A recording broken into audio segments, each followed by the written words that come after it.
नमस्कार, जय Hind, Vande Mataram. AD news के लिए मैं किशोर यदुवंशी। इस समय हम बीएमसी के अंधेरी के इस स्कूल में हैं और यहाँ पर साहित्य एक आदमी महाराष्ट्र द्वारा एक कार्यक्रम आयोजित किया गया है। आप हैं विलास अवस्थी जी, जो महाराष्ट्र साहित्य अकादमी के नवनिर्वाचित अध्यक्ष हैं। हिंदी के उत्थान के लिए आपके मन में इस समय क्या योजनाएं हैं, क्या चल रहा है, ये जरा अपने चाहने वालों को थोड़ा सा बताने का कष्ट करें सर। मैंने आपको बोला अकादमी आपके द्वार, मैं कोशिश कर रहा हूँ पहली बार इन सबके साथ जो खड़े हैं कि हम हिंदी साहित्य को सरल तरीके से आम जन के पास ले जाएं। और जैसा मैंने अभी वक्तव्य में कहा कि 7 स्टार से लेकर गली कूचे और नुक्कड़ों तक हिंदी को ले जाएं। छोटे छोटे नाटक हो, नुक्कड़ नाटक, नुक्कड़ कवि सम्मेलन हो। हम 15 लोगों के बीच में ड्राइंग रूम में कवि सम्मेलन करेंगे और बड़े हॉल में करेंगे, आज़ाद मैदान में करेंगे और दूसरी तमाम। हम इस पूरे महाराष्ट्र प्रदेश को हिंदी में बनाएंगे, मराठी भाषा के साथ में, है ना। हमारी जो है हिंदी हमारी माता है और मराठी हमारी मासी है, तो हम दोनों को साथ लेके चलेंगे और हिंदी का साहित्य मराठी में उपलब्ध कराएंगे, मराठी का साहित्य हिंदी में उपलब्ध कराएंगे। सर, आप क्या कहना चाहते हैं? कुछ कहिए आप। सर ने जो बोला उससे कितना इत्तेफाक रखते हैं? देखिए, मैं उससे बिल्कुल इत्तेफाक रखता हूँ, लेकिन मैं उससे एक कदम आगे जाना चाहता हूँ। आगे जाने की मुझे इजाज़त है या नहीं? हाँ बिल्कुल। अरे यार, जिस तरह से सर ने कहा कि हिंदी और मराठी को लेके हम कार्यक्रम करना चाहते हैं, मेरी ये भी मुराद रहेगी कि जहाँ हम हिंदी और मराठी को लेके करें, वहाँ हम हिंदी और उर्दू को लेके भी करें। बहुत अच्छा। जब हिंदी और उर्दू मिलेगी, हिंदी और मराठी मिलेगी, तो जो संगम होगा माशाल्लाह बहुत खूबसूरत होगा। सर, आपके विचार क्या है? सर ने जो बात कही है उससे आप कितना इत्तेफाक रखते हैं? इत्तेफाक तो सिर्फ इस चीज़ का है कि अवस्थी जी के आने से हम लोगों में एक अलग ही प्रकार की ऊर्जा उत्पन्न हुई है और विशेष तौर पे साहित्य को लेकर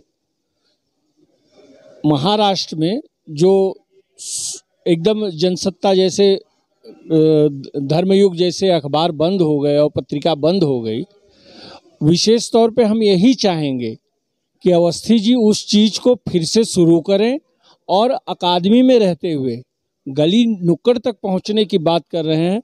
साहित्य की एक मुख्य पत्रिका इस महाराष्ट्र को पुनः निर्जीवित करके दें, ये हमारी विशेष शुभकामना रहेगी। ऐसा समझा जाए कि महाराष्ट्र की क्षितिज पर एक नए सूर्य का उदय होने जा रहा है। सर, आप क्या कहें? मैं तो यही कहूँगा कि हिंदी को राष्ट्रभाषा का दर्जा मिले और हिंदी जन जन तक पहुँचे। हमारे देश की जो भाषा है, हाल आज जो है सर्वसाधारण की भाषा सर्व देश तक फैले, बस इतना ही कहना चाहता हूँ। हम तो यही चाहेंगे सर कि हिंदी हर जगह हो, आसानी से लोग बोल लेते हैं, समझ लेते हैं। तो जिस तरह मराठी को लोग आसानी से अपनाए हुए हैं, उसको लेके चल रहे हैं, उस तरह हिंदी को भी अपनाएं, उर्दू को भी अपनाएं और त्रिभाषीय हम लोग कार्यक्रम करते रहें जिसमें कि हर क्षेत्र के लोगों को लाभ पहुंचे। ये जीनत जी हैं, ये जो है गंगा जमुना और सरस्वती का संगम बनाने का जो है वादा कर रही हैं। पवन जी, उत्तर भारतीय समाज के, आप अपने विचार साझा करिए। क्या कहना चाहते हैं इस संस्था के बारे में? और अवस्थी सर ने जो अभी बोला है कि हिंदी साहित्य का उत्थान किस तरह से होगा, उसको हम गली गली कूचे कूचे तक लेके जाएंगे, कितना इत्तेफाक रखते हैं आप? देखिए, मैं इत्तेफाक नहीं रखता हूँ, उनकी बातों से पूरी तरह सहमत हूँ, ठीक है ना। बाकी हिंदी जो है वो राजभाषा है, राष्ट्रभाषा बने, इस दिशा में जो भारतीय बाकी भाषाएं हैं उनके साथ कैसे समन्वय हो, उनका कैसे समर्थन हिंदी को मिले कि हिंदी राष्ट्रभाषा बने, इस पर मेरा जो है पूरा मत है। और मुझे पूरा विश्वास है कि अभिलाष जी जो है इसको आगे तक ले जाएंगे। जो राष्ट्रभाषा की लड़ाई है उसको आगे ले जाएंगे कि राजभाषा के रूप में हिंदी है वो राष्ट्रभाषा बने, मेरा ये मत है। बाकी रही भाषाओं की बात, तो सभी भाषाओं के लिए अकादमियाँ हैं, वो उनका काम करें। मुझे लगता है कि बस अपने आप सारा काम हो जाएगा, सब अपना अपना दायित्व निभाएं। मैं उनकी बातों से सहमत जताता हूँ। हिंदी को आज यहाँ देखिए, यहाँ मराठी की बात है, मराठी की तो अकादमी है ही है, उसका बजट करोड़ों का है। हिंदी का बजट बढ़ना चाहिए, हिंदी का बजट नहीं है। यहाँ 50 लाख का बजट है ये हिंदी भाषी प्रदेश में, तो हिंदी का बजट यहाँ बढ़े।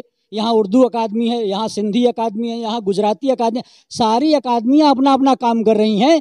तो हिंदी जो है राजभाषा है, 9 राज्यों में पहले से वहाँ की भाषा है, तो उसको ज़्यादा बजट मिलना चाहिए और इसके परिप्रेक्ष्य में भारतीय भाषाओं के साथ समन्वय करके उनका समर्थन चाहिए कि हिंदी राष्ट्रभाषा बने। इसी में पूरे राष्ट्र का हित है। और भारत ही एकमात्र ऐसा राष्ट्र है जो बिना राष्ट्रभाषा के है। कहते हैं बिना राष्ट्रभाषा के जो राष्ट्र है वो गूंगा होता है। तो भारत मैं समझता हूँ कि राष्ट्रभाषा के रूप में गूंगा है, और उसको आवाज़ ध्वनि देने के लिए अभी अभिलाष जी आए हैं। तो मुझे लगता है कि इस क्षेत्र में कुछ और सकारात्मक होगा। धन्यवाद।